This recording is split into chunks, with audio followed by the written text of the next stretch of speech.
Hi, I'm Jake. And I'm Marlin. Or, to me and to certain viewers, Guy. And today we're going to be doing a reaction video to the Cinema Snob / Linkara review of the low budget, as Brad would put it, shot on shitty-o B-movie Bimbos BC. And before we start, just a little small background. One of the first reaction videos on this channel was me and Guy reacting to Linkara and Brad's review of the pretty disturbing comic Manimal. And both that review and this review were actually shot at the same time during the filming of That Guy with the Glasses anniversary movie Suburban Nights. And they both take place in a hotel, and I think you'll find it very interesting. Have a look. And last thing to say is, the Manimal comic review ended with the Snob leaving to get a pretzel. This review starts out where that left off. Pretzel, I had a pretzel. It was very salty and curvy, slightly delicious. I've had better, but I had... People on the wall.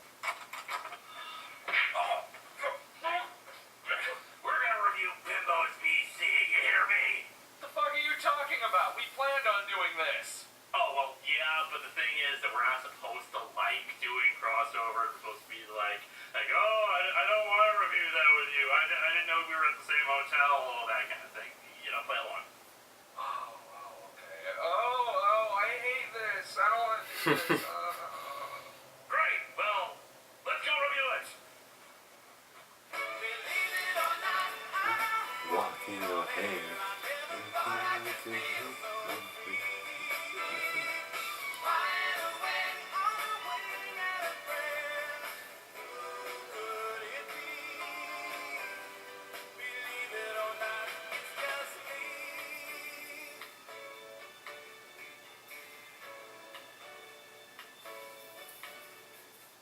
Fans of mine will recall that in November of 2009, I had the unfortunate honor of reviewing one of the worst comic books ever made, Bimbos in Time.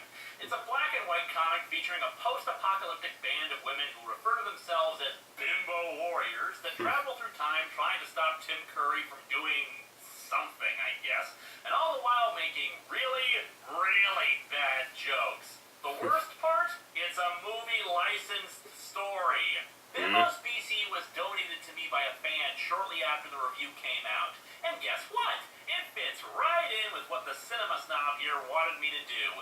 It's shot on sheerly what was at the time high-quality videotape. Cinema Home Video. Our logo uses the finest technology available on the Sega CD. The movie begins giving us Clan of the Cave Bear if its budget was $20. By the way, it's good to know that even in caveman times, women had eye makeup. Also, I think... Can't have them look too ugly. The shots keep slipping away from the actors, and at one point, it spins on its own axis for no particular reason. We see that there's an oversized Muppet stalking her, and... wait, is that supposed to be the monster? Suddenly, the costumes and weasels rip my flesh look like H.R. Geiger's Aliens. The community theater monster makes its attack. Well, it's a cheesy monster suit battle. There could be only one natural conclusion to this.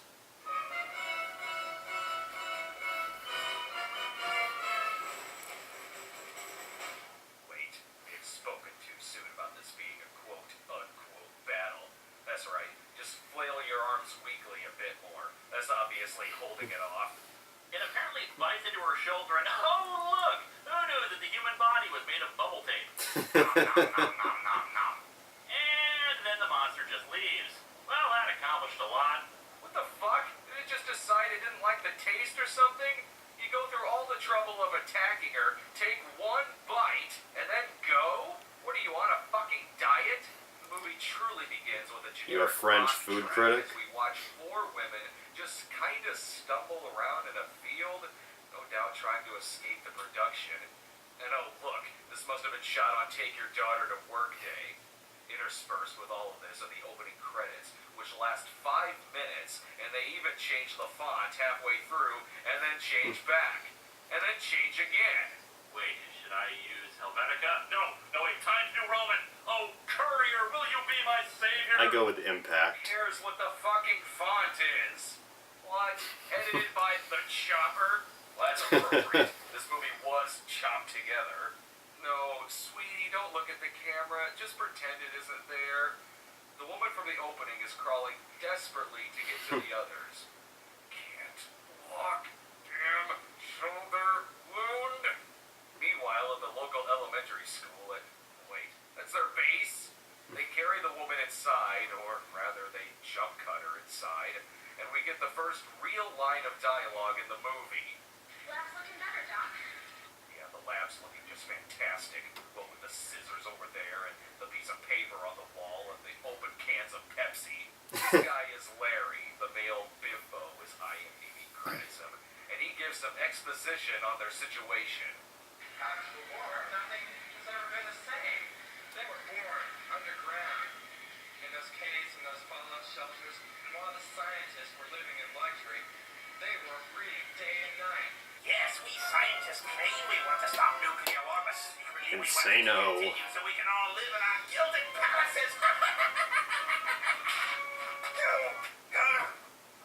What'd you throw at him? Comic book. And that works? Surprisingly, yes. Go ahead, try it. Why do people always want to hate me? I feel power like I've never felt before. So yeah, already this movie lies to us since it's not BC. It's the future. Anyway, the bored-looking woman here is Triana, and Weird. the movement is aided by the woman named only Doc. I mean, we made the chemicals to destroy the enemy, and instead we made mutants and beasts, strange beasts like those found in prehistoric times of this planet. I've joined you guys to find restitution for what I've done. Well, you've slaughtered billions of people. Kinda like and Yor. spewed horrors and abominations onto the world. Oh, I'm sure we forgive ya. The woman who was attacked earlier is named Dalia, and apparently it takes the Doc a few minutes to notice the unconscious woman lying on her floor. She extracts some V8 from her arm and very casually looks at it under a microscope. The fuck was that noise?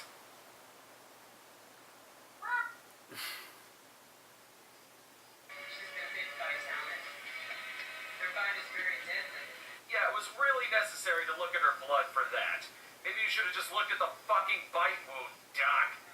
Doc explains that she'll die rotting from the inside out if they don't get the cure, which is only located in her old office in Armageddon City.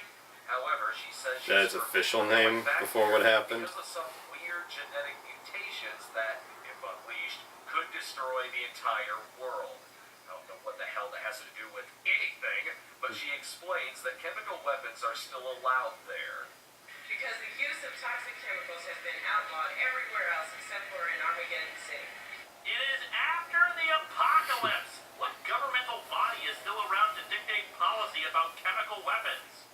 She then explains that the mayor of Armageddon City, Salacious Thatch, plans to... Well, we better let her explain this. What Thatch plans to do is buy up all the land and build more cities so he can make more income for himself. Again, it's the fucking apocalypse. No one owns any land, and if they did, what good is money when there's no fucking economy? Where is the money coming from? Dude, obviously they kept their copies of Blood Gun number 3/4 in pristine shape! Hey, I know I kept my copy of Marvel Contest of Champions in pristine shape. Dude, 80's dead! You have all that new coke stashed up! And you have all of that coke too, my backwards hat wearing friend. I will totally trade you! That is fair, good sir. That is fair. The fuck just happened? It's best not to question it. Just go with it, man. That stopped him from helping Delea, and Triana agrees, since apparently Salacious Thatch also murdered her family in Armageddon City. She also reveals that Armageddon City used to be New York. Why do I get the feeling that none of the shots in this film are actually going to be in New York? Doc tells Triana to pick out 2 of her warriors since they can't spare anymore. And why not? Obviously, their school/fortress needs to be protected from the raving bands. Or solo attacks by roving zombies. Oh, and of course, roving bands on fucking cars in the background. And I don't know what the fuck is up with the sound in this movie. No one is mic'd, and most of the music sounds like it's being played on a stereo on the set, as opposed to being added later. Like Freak The Out? zombie goes into the school, and the fuck? Is it nighttime now? And where'd the sound go? There are lots of sound glitches all over the place. Not just the honking from earlier. It happens. But just lines starting to be spoken that make a noise, but then cut away to something else talking. And then there's just the... I don't want to die. My voice is too sexy. Well, it The is. fuck was that? Well, clearly it was some poor kid shoved into a locker at the school and desperately trying to get out. Yeah, just partially tripped there, lady. No need to do a second take or anything. The zombie attacks the two and... Wait, what's that on the soundtrack? That's the theme from the Toxic Avenger.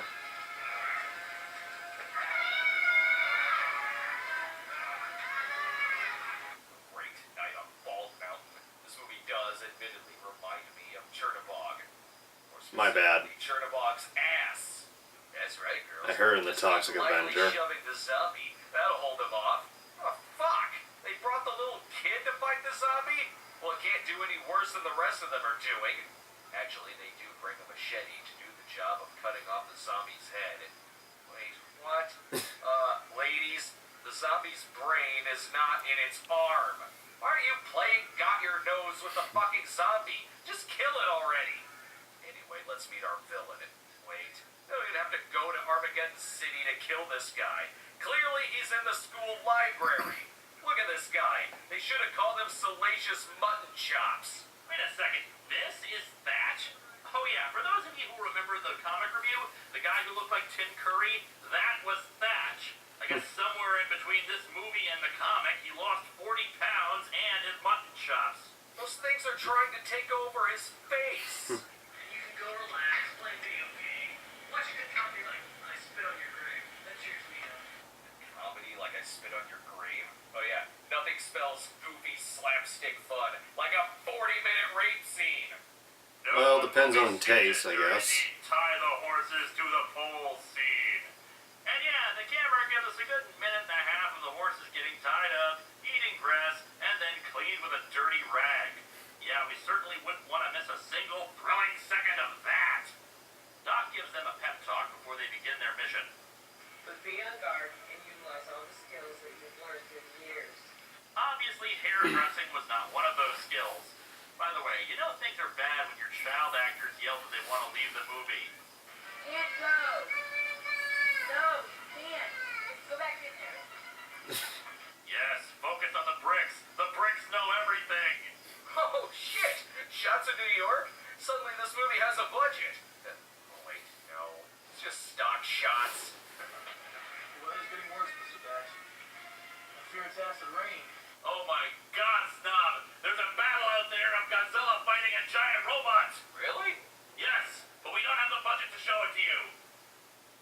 Somehow Thatch knows that the Bimbo Brigade is on its way and sends the shirtless General Morbius to go deal with them. Remembering the acid rain, he asks what kind of armor they have. The only kind of armor we have available at this point is NICAD plate. It covers the head and torso area, but leaves the groin exposed. Good job. Yes, very good job. That means that they won't be having any more Rugrats to run around. Oh, sure, no more kids, but there is that tiny little problem of acid rain on your dicks. That's not gonna feel good, you morons. Meanwhile, our heroes casually stroll on their quest. Well, I guess it's not like one of them is dying or anything. Oh, wait. Hey, really makes me mad Lotus back down on us. In other words, she took one look at the dailies and ran away. Well, that's a Bimbo for you. Tee, we're idiots. Ugh, just listen to the xylophone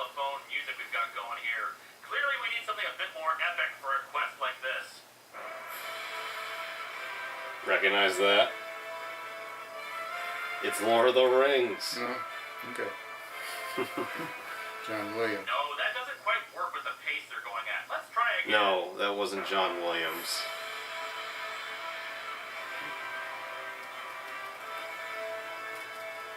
They find a woman named I think. Sapphire strung up in the ruins of a building who is apparently someone that Triana knows. Great, this is exactly like the comic where they keep running into people they apparently know, but we've never seen before. This was a trap set for them by the evil... whoever those guys are. Oh yeah, they really should be afraid of the acid rain, what with the sun exploding outside.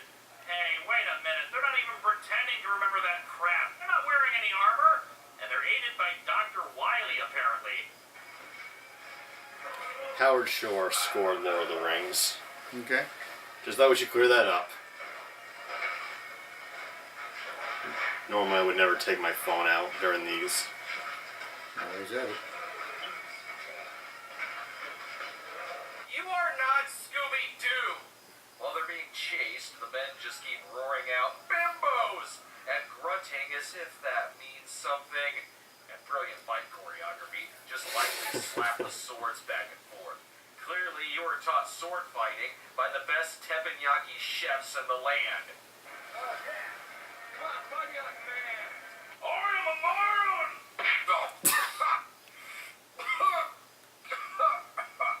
You okay? Ducky. Half the time, the shots are clearly connecting, and they look like they hurt too. But the other times, it's not even close. What kind of fighting technique is this? Greetings, Gun-Tie Ted here, and it's important to remember that when fighting an equally matched opponent, you should never attempt to strike anywhere but directly at their blade. When facing mad scientists skilled with a bow staff, you do not need to actually hit them in the head.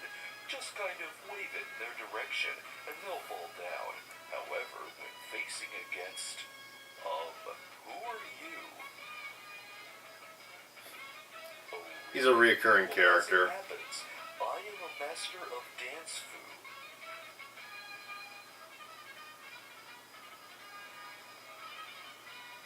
A likely story. Shall we take this outside?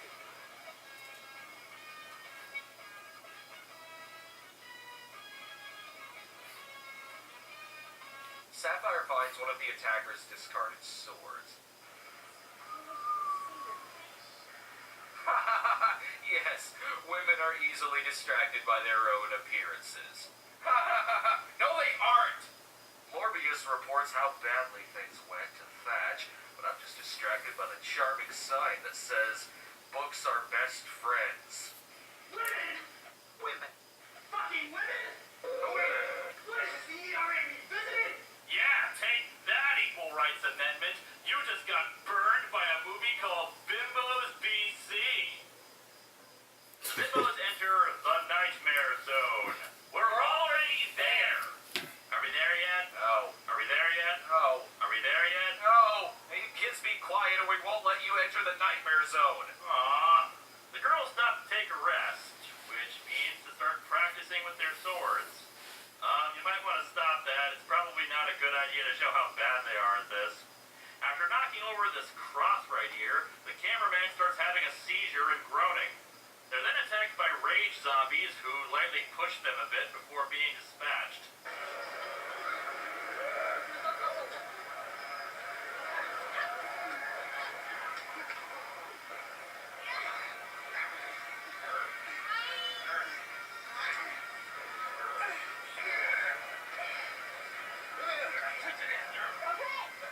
I think you got him.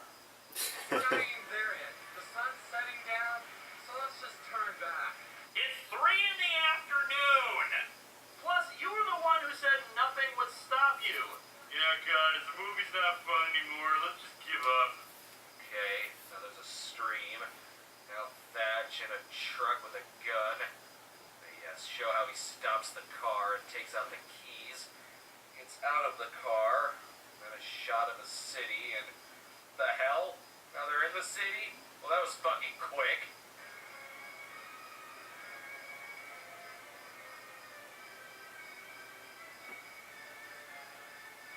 get it. The city exists. We were kidding before about not being able to show it to us. You don't have to prove to us that it exists. Oh, but now Thatch is back with the others. Yeah, him taking his truck out to some random-ass spot on the road made a lot of sense.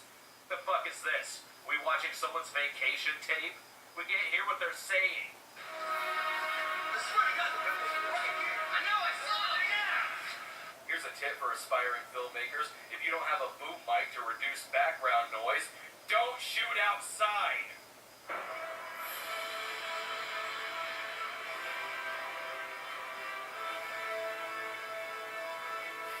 Thatch and the others intercept the Bimbos, and instead of just killing them, makes them walk away to cells.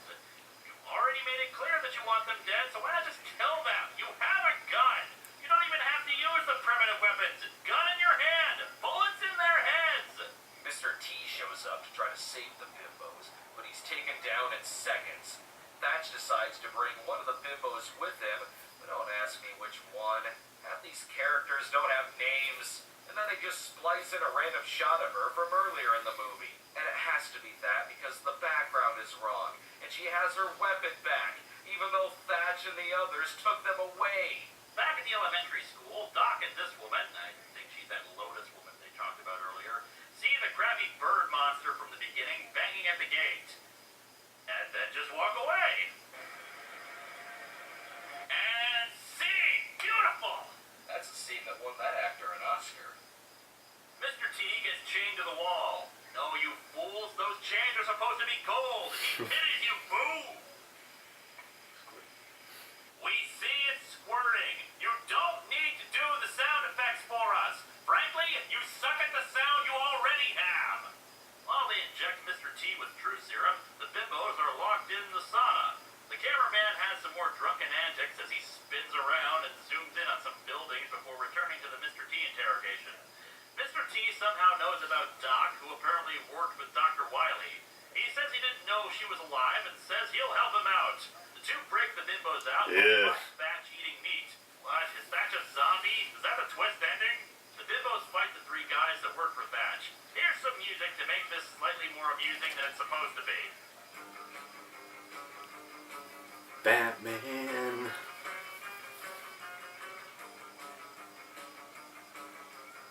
After they retrieve the antidote, it's time for the final confrontation with zombie Thatch.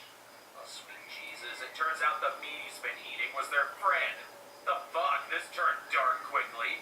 They cut off Thatch's hand and stab him in the balls, killing him. The goons surrender to the Bimbos, claiming that they only worked for Thatch because their families were threatened by him.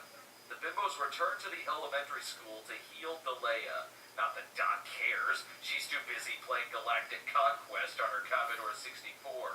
They give Delea the antidote, and Triana is officially made the leader. Triana welcomes the men into their little group. I will be your No hard leader. feelings. All I ask is that you return for a sequel.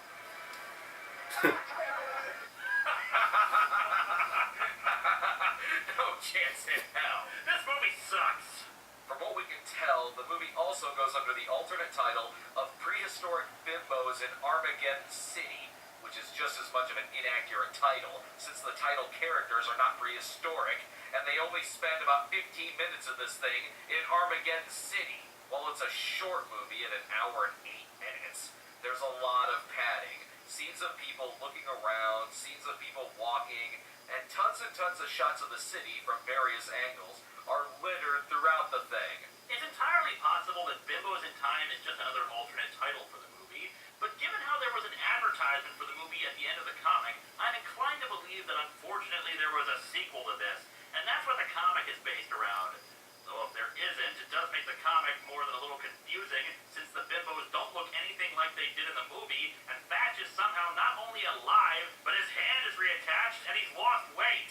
In the end, who fucking cares? It's a comic book based on a shot-on-shitio movie of all things. Gonna need me for this episode, kid? Nah, I don't think so. Hey, who's the guy with the fancy dress sets and great set of pipes? Who said that? It's me, Vic, the big box voice. I don't know anything about you, mysterious big person, but you have a voice made to sing Tony Bennett. What say you and me go to a duet. Lead the way, Michael Boreal friend.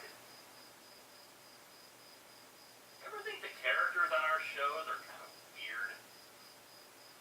Yes.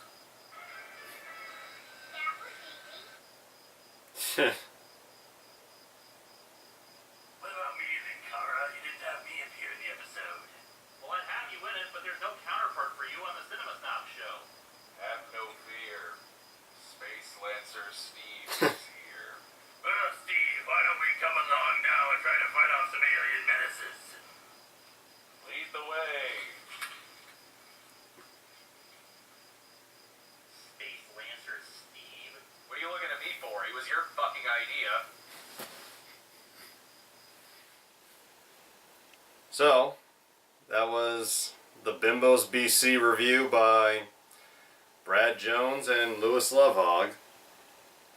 I really like this one. It's pretty funny, and it's cool to see Linkara a little out of his, if not comfort zone, his usual shtick.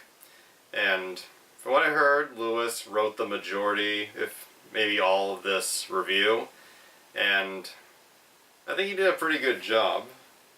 What do you think? Well, they did a lot of fun with it. It was obviously an awful film to actually look at and watch the pieces that we saw in the review, and but they had a lot of fun. They incorporated a lot of their characters Yeah. into it. They all of a sudden they'd pop up, and that was kind of like breathed a little more life into the review.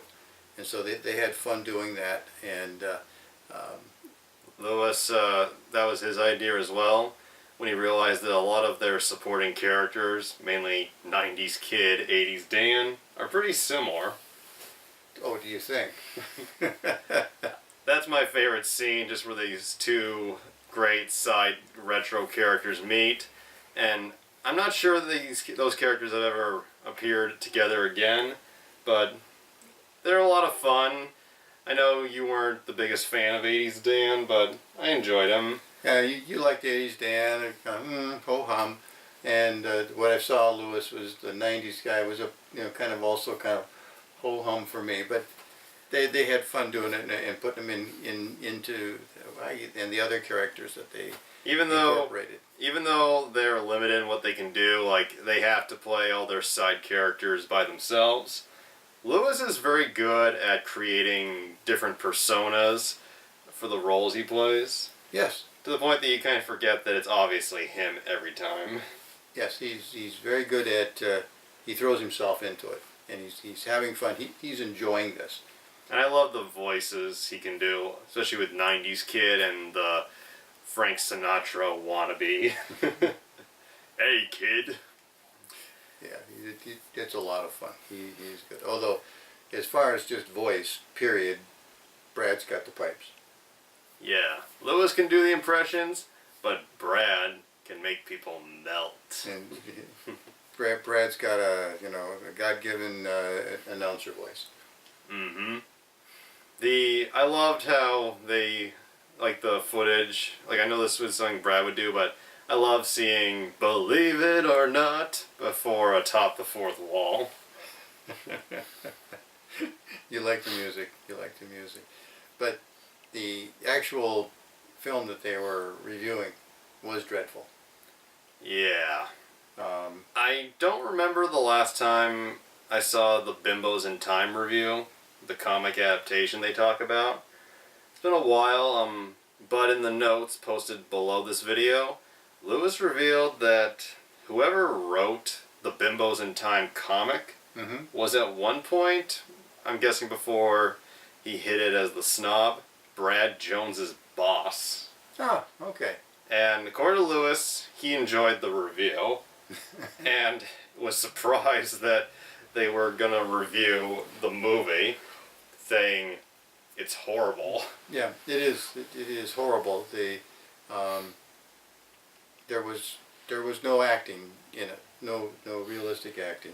Although you gotta give a few of those people credit, they deliver lines a lot better than you ever could. Well, Oh, the sorry. they only had limited limited expressions that I was allowed to use. So, but they were awful. Nobody delivered the line better than me. Yeah, just And not because I'm so good, If, but they were awful.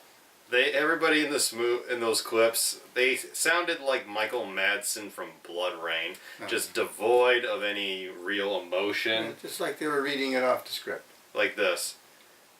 We are going to get the chalice. That's basically everything they said. Yeah.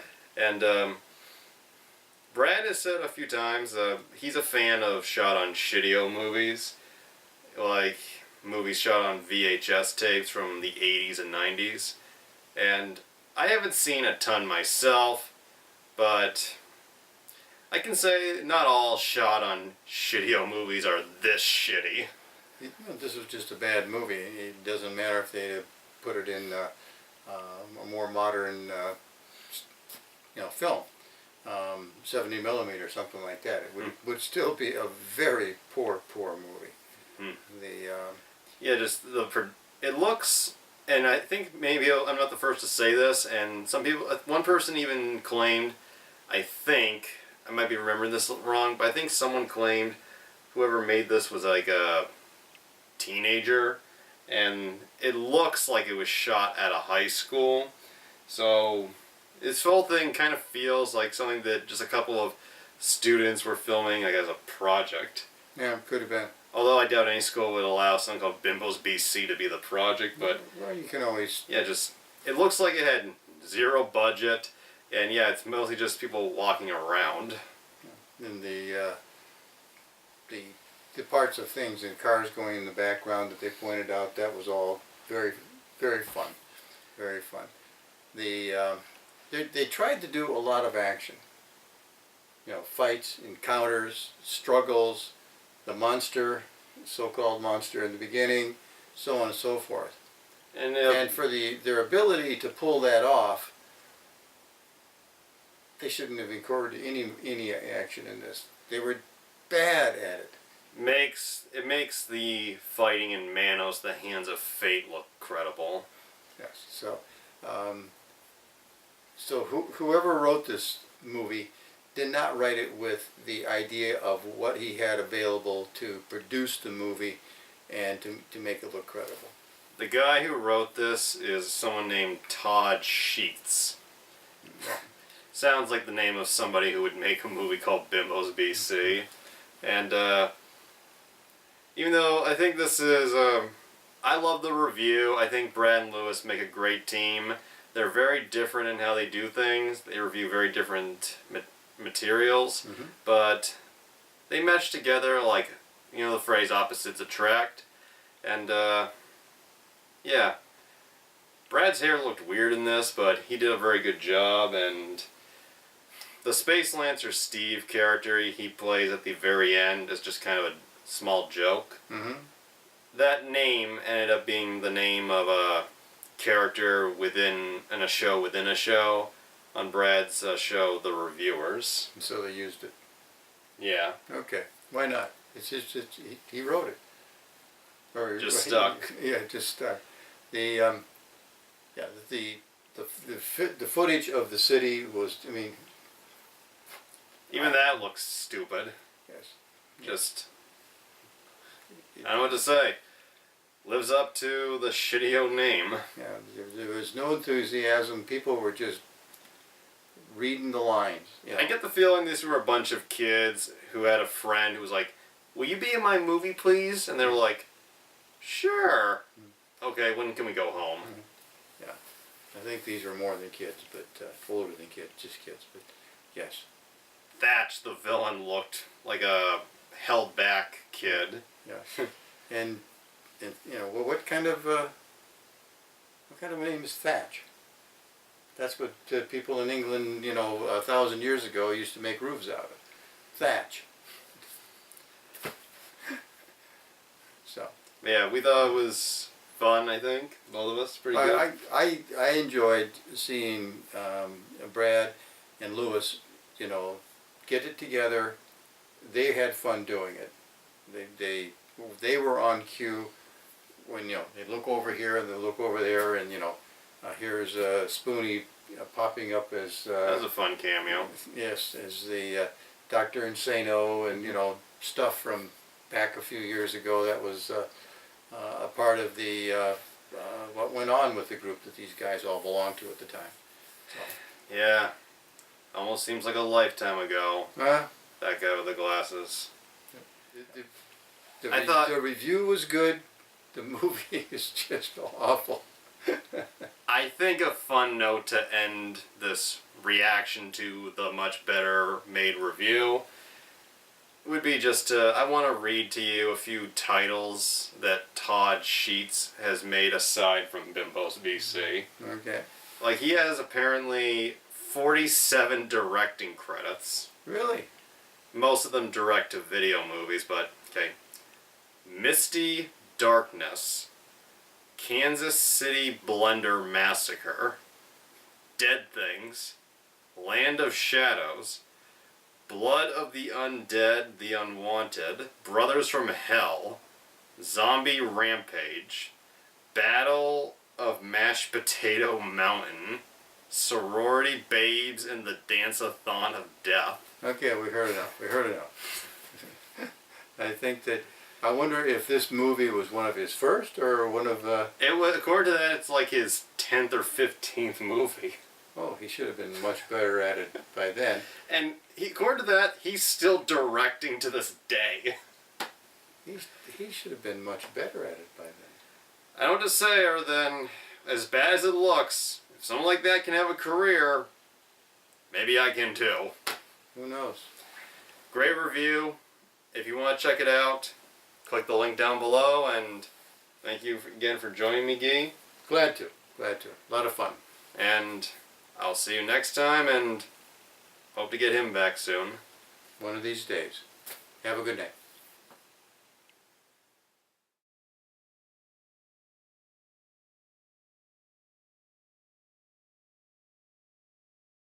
For the past couple of years, I've been watching people on YouTube do review shows, where they give their thoughts as well as do a lot of comedy. People like the Nostalgia Critic, the Cinema Snob, the Blockbuster Buster, and so many fucking others. And like all these other movie reviewers, I've given myself a review nickname. It's something that I think will grab people's attention. Will let you know immediately that I'm a movie guy. And it's a name I'm sure that no one else has thought of using. The Unusual Suspect. I don't want to sound too full of myself, but it just feels so great when you come up with something so original.